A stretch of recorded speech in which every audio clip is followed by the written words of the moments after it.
शरीरात पचनक्रियेमध्ये गॅस्ट्रिक ऍसिडची भूमिका महत्वाची असते, पण जेव्हा हे ऍसिड जास्त प्रमाणात तयार होते किंवा अयोग्य प्रकारे पचनतंत्रात फिरते तेव्हा गांधीपित्ताचा त्रास होतो. तर कारणे काय आहेत?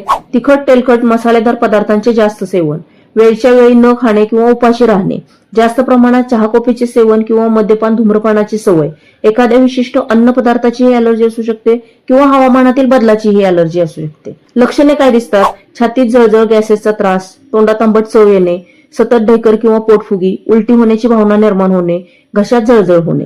घरगुती उपाय: कडुलिंबाची 4-5 पाने, गुळवेलाची 1-2 व छोटा तुकडा हळद मिक्सरमध्ये बारीक करून दिवसातून 2दा खाणे. कोथिंबीर व पुदिना दोन्हीचा रस 1 चमचा कोमट पाण्यासोबत घ्या. 1 ग्लास पाण्यात 1 चमचा गूळ व 1 चमचा ओवा उकळा. ते पाणी अर्धा ग्लास झाल्यानंतर 2-2 चमचे 5-5 मिनिटाच्या अंतराने प्या. गांधीपित्तामुळे त्वचेची आग होत असेल तर दुर्वा वाटून त्यात हळद मिक्स करून गांधीपित्तावर लावल्याने होणारे खाज लगेच कमी होते.